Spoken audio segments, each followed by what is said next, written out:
Olá! Bom, antes de começar, um aviso importante. A nossa conversa de hoje é uma exploração da lição 2 do curso Fundamentos do Conhecimento Esotérico, do Jean Dubuis. A gente vai mergulhar nas ideias dele, sabe? Sem tomar partido, só para entender a visão de mundo que ele está apresentando. Exato. E a tese central é bem ousada, a de que o universo seria uma gigantesca máquina de fazer deuses, projetada para levar os seres de um ponto que ele chama de zero até o infinito. Exatamente. O foco aqui é o macrocosmo, a grande escala. A gente está falando da natureza de toda a criação, o visível e, principalmente, o invisível. Certo. E o que vamos ver é que, para Dubuis, o nascimento do universo e um exercício de meditação em frente a um espelho são, no fundo, a mesma história, só que contada em escalas diferentes. E essa estrutura da lição é o que me fisgou, sabe? É uma viagem de escala. A gente começa com a maior imagem possível, o surgimento do cosmos, e vai diminuindo o zoom, camada por camada. Isso. Até chegar em uma pessoa, sozinha num quarto, olhando para o próprio reflexo. E a promessa é que esses dois extremos se conectam. Então, por onde essa história cósmica começa? Bom, começa onde muitas tradições concordam, no início absoluto.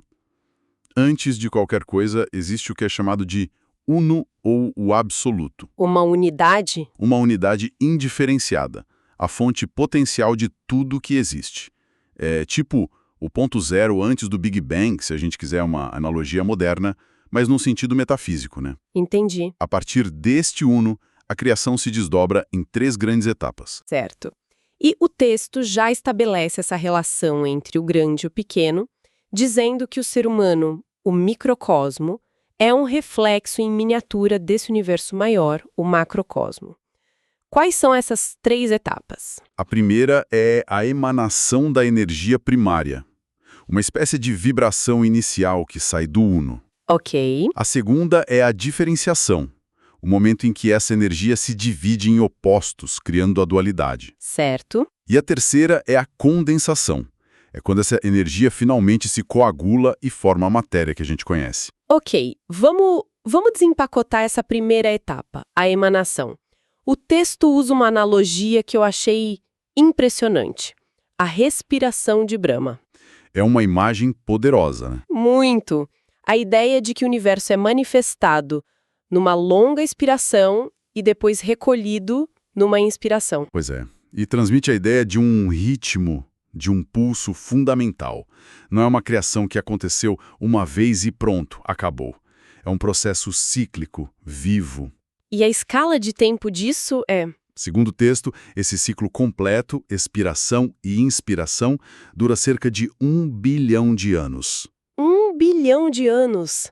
Nossa, é difícil até de conceber. Mas isso transforma a nossa visão de um cosmos estático, mecânico, em algo... orgânico, que respira.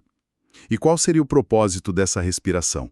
Aí entra a tese central que você mencionou. O propósito é a evolução da consciência. É o trabalho dessa máquina universo para fazer deuses. Entendi. A criação inteira seria um campo de treinamento para que a consciência, que parte do zero da unidade, possa experimentar a separação e depois retornar ao infinito, mas enriquecida pela jornada. Entendi. Então essa energia primária emana, mas ela não vira matéria de uma vez só. O processo tem estágios. Exato. Não é um processo contínuo. A lição descreve 10 estágios, ou 10 níveis de densidade. É como se a energia fosse se resfriando e se tornando mais densa passo a passo. E o nosso mundo? O nosso mundo físico, tudo que a gente pode ver e tocar, corresponde ao 10º e último nível, o mais denso de todos. Espera um pouco. Isso é uma ideia radical. Quer dizer que a cadeira em que eu estou sentada, este microfone, não é uma coisa só, mas uma realidade de 10 camadas? Exatamente. E eu só consigo perceber a camada mais concreta. Isso muda completamente a percepção do que é real. É exatamente essa a proposta. E os outros 9 níveis, invisíveis aos nossos sentidos comuns, não estão em outro lugar. Eles estão aqui, interpenetrando tudo, cada objeto, Cada ser seria um compósito dessas 10 realidades vibracionais. Se esses outros níveis estão aqui, por que a gente não os percebe? É uma limitação biológica ou, segundo essa visão, uma limitação de consciência que, em teoria, poderia ser superada. Segunda lição é uma limitação de consciência. Nossos sentidos foram, digamos, sintonizados para sobreviver e interagir com o 10º nível. Certo. As práticas esotéricas, como a que a gente vai ver mais tarde, seriam tentativas de ressintonizar nossa percepção para captar os outros níveis. E tem um detalhe importante. Os 3 primeiros níveis são preparatórios. A dualidade, a separação em opostos, só se manifesta a partir do 4º nível. Perfeito. Isso nos leva direto para a segunda grande etapa da criação. A diferenciação. A diferenciação, isso. A partir desse 4º estágio, a energia que antes era una se fratura. Mas por que ela se dividiria? Se tudo vem do uno, da perfeição, o que impulsiona essa fratura inicial em ativo e passivo? O texto explica isso através de um conceito de reflexão. A unidade para se conhecer se projeta ou se reflete sobre si mesma. Nesse ato de autoobservação surge o observador e o observado, o ativo e o passivo. É a primeira simetria do universo. E é nesse momento que a potencialidade do espaço-tempo nasce. Para dar nomes a essas polaridades, o autor recorre a um texto alquímico, a corrente dourada de Homero. E que nomes são esses? A energia ativa, a força da vida, é chamada de nitro. A energia passiva, a base da matéria, é chamada de sal. Nitro e sal? Essa é a primeira e mais fundamental dualidade de toda a criação, nitro e sal, vida e substância. E imagino que essa divisão continue, como um galho que se divide em outros. Exatamente. A árvore da criação se ramifica. O nitro, a energia da vida, se subdivide em fogo, que é o mais ativo e expansivo, e ar, que é ativo, mas mais difuso. Certo. Do outro lado, o sal, a base da matéria, se divide em água, que é passiva, mais fluida, e terra, a mais passiva e estável. E aí a gente tem os 4 elementos esotéricos. E é fundamental reforçar o que a lição diz. Não estamos falando de fogo de lareira ou terra de jardim, né? De jeito nenhum. São princípios energéticos, qualidades primordiais da criação. O texto até dá exemplos de como eles se manifestam. Sim, e é uma forma interessante de classificar a natureza. O reino mineral, por exemplo, seria composto quase que inteiramente de terra, com um pouco de água para dar coesão, e quase nada de ar e fogo. Por isso é estável, inerte. E as plantas?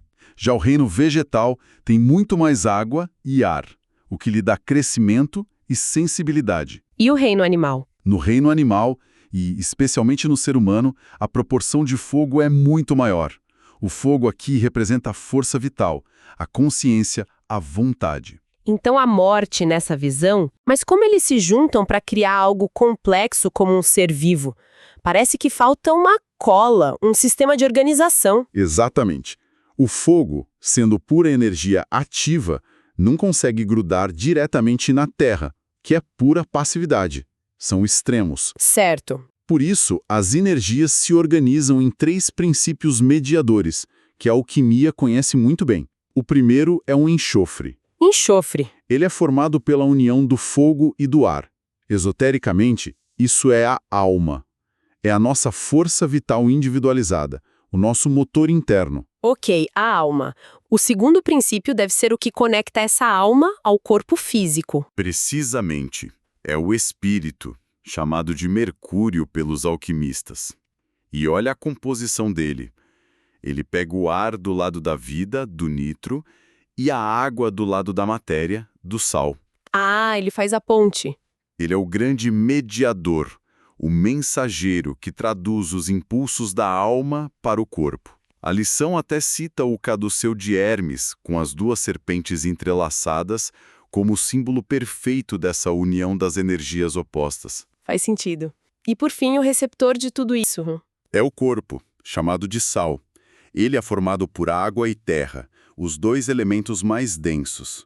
É a estrutura física que recebe as influências da alma através do espírito. Entendi. Então, no final das contas, tudo no universo de uma rocha a uma pessoa seria uma trindade. Uma alma, que é o enxofre, um espírito, o mercúrio, e um corpo, o sal. Entendo a lógica dos 3 princípios, mas parece um modelo muito arrumadinho, sabe? A realidade não é bem mais caótica. É uma ótima pergunta. A lição diria que o caos que a gente percebe é o resultado da interação complexa e muitas vezes desarmoniosa entre esses 3 princípios dentro de nós. Ah, então o trabalho espiritual seria harmonizar isso. Justamente. E dentro dessa estrutura, o elemento água tem um papel de destaque. Ele é descrito como o grande condutor das energias, uma espécie de fita magnética universal. O texto fala que a água da chuva ou da neve de montanhas altas seria mais viva, mais carregada. E até conecta isso com a homeopatia. Sim, a ideia de que a água pode reter a memória de uma substância. Por ser o elemento mais sutil do lado da matéria, a água seria a ponte perfeita entre o energético e o físico. Interessante. E se a gente voltar para a ideia da dualidade, o texto faz outra conexão fascinante.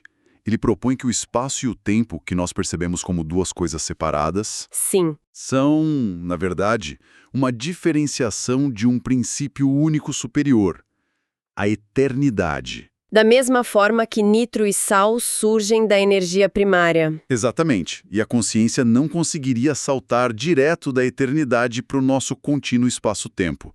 Seria um choque muito grande. Certo. Essa transição, ou transdução, ocorreria em 7 etapas, que são simbolizadas pelos 7 dias da criação do Gênesis. Cada dia seria uma adaptação da consciência a um nível de realidade mais denso. E o que significa o descanso no 7º dia? O descanso simboliza a chegada ao nosso nível, o mundo físico. Representa o fato de que aqui a consciência está tão imersa na matéria que ela adormece para as realidades dos outros 6 dias. Dos níveis mais sutis? Isso, dos quais ela se desconectou. O objetivo da jornada de volta seria despertar nesses outros espaços-tempos sem perder a consciência do aqui e agora. Essa cosmologia é gigantesca, quase abstrata. Mas o que me impressionou na lição é que o Dubois não para na teoria. Ele diz basicamente, ok, essa é a estrutura do universo, agora aqui está uma ferramenta para você tentar espiar por trás da cortina. Exato. E essa ferramenta é algo que todo mundo tem em casa. Um espelho. É a transição do ora, que é a reza, o estudo, para o labora, o trabalho, a prática. A teoria informa a prática, e a prática, idealmente, deve validar a teoria. E o objetivo do exercício é? Ambicioso. A passagem através do espelho para acessar o que ele chama de memórias da natureza. Um conceito muito similar ao que outras tradições chamam de registros akáshicos. Sabe, a ideia de sentar na frente de um espelho no escuro é, honestamente, um pouco assustadora. Sim, com certeza. Use um método que a cultura popular transformou em algo tão sinistro. Acredito que essa associação popular venha justamente da potência do símbolo. O espelho é um portal arquetípico, mas aqui o método é muito controlado, muito preciso. Certo, vamos aos detalhes então. O espelho precisa ser grande o suficiente para refletir o tronco até a altura do coração. Isso. A iluminação tem que ser muito suave, 2 velas posicionadas fora do reflexo ou uma luz com dimmer. Para não criar pontos brilhantes que distraiam o olhar, exato. O ambiente deve estar ligeiramente aquecido e a postura é a hierática egípcia. Sentado, costas retas, mãos espalmadas sobre as coxas. E o método? Uma vez preparado o ambiente, o método é fixar o olhar no reflexo, especificamente na raiz do nariz, entre os olhos. E a partir daí, o texto descreve 3 resultados possíveis. O primeiro, imagino que o mais comum é nada acontece. Frustração. Pois é. O segundo é uma sensação de frio intenso subindo pelos pés ou mãos. E aqui a lição é categórica. Se isso acontecer, pare imediatamente. Sim, a advertência é muito séria. Esse frio seria um sinal de que a pessoa está prestes a entrar em contato com o que é chamado de guardião do umbral. Que nome! Mas pense nesse guardião não como um monstro, mas como a personificação das nossas próprias sombras, medos, traumas não resolvidos. A lição adverte que, sem preparo, confrontar isso de uma vez pode ser psicologicamente desestabilizador. Então é um mecanismo de proteção, na verdade? Exatamente. Faz sentido. E qual é o terceiro resultado? O que indica que a coisa está funcionando? O espelho começa a escurecer. Não de uma vez, mas em pulsações, começando pelas bordas e avançando para o centro, até a superfície refletora ficar completamente negra. Esse é o primeiro sinal de sucesso. E o objetivo inicial não é ver visões, certo? É algo mais sutil. Exato. Se o espelho escurecer, a primeira tarefa é transferir a concentração do olhar para o próprio coração, com a intenção de diminuir o ritmo dos batimentos cardíacos. Ah, interessante. O texto sugere que dominar essa habilidade de acalmar o coração voluntariamente é uma ferramenta poderosa para o controle emocional no dia a dia e uma preparação essencial para experimentos futuros. E para quem não consegue chegar nem nesse ponto, a lição oferece algumas soluções. Isso achei curioso. Sugere praticar em horários específicos, como nas segundas-feiras, que são regidas pela lua. Associada ao espelho e à água. Sim, isso mostra como a prática não é isolada. Ela está inserida num sistema maior de correspondências energéticas. A lição também menciona usar preparações de cabala, alquimia, ou até chás de plantas como a verônica, para sensibilizar a percepção. Certo. E para quem persiste? Depois que o espelho escurece, o que acontece? O processo avança. Uma pequena luz, como uma estrela, surge no centro do negrume. Então, no mesmo ritmo pulsante de antes, a luz se expande e o espelho se ilumina novamente. E é nesse momento que a passagem acontece. É o que o texto descreve. O praticante não vê mais o próprio reflexo. A superfície do espelho se torna uma tela, mostrando uma outra imagem, uma cena, uma paisagem, algo que viria dessas memórias da natureza. Nossa! A lição chega a dizer que, com o tempo, é possível direcionar a experiência, pensando num assunto específico antes de começar. Mas aqui vem o ponto que conecta tudo, o insight final da lição. Ele diz que isso não é auto-hipnose nem um truque psicológico. É um ato simbólico. O que isso significa? Significa que o exercício inteiro é uma reencenação do ato da criação. Lembra que a dualidade surgiu quando a unidade se refletiu sobre si mesma? Sim. O espelho é o símbolo físico desse ato. Ao se sentar em frente ao espelho, o praticante está simbolicamente se colocando no lugar da unidade no momento exato da manifestação. Uau! Ok, agora a conexão fica clara. O exercício não é só uma técnica, é um ritual que espelha a própria cosmologia. Exatamente. A teoria descreve como a realidade se estrutura em 10 níveis, da unidade sutil à matéria densa.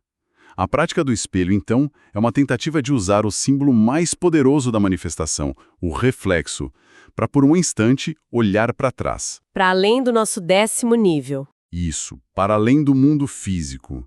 É tentar ver com os olhos de um dos níveis mais sutis de consciência que também compõem o nosso ser. Então o que temos aqui é uma ponte.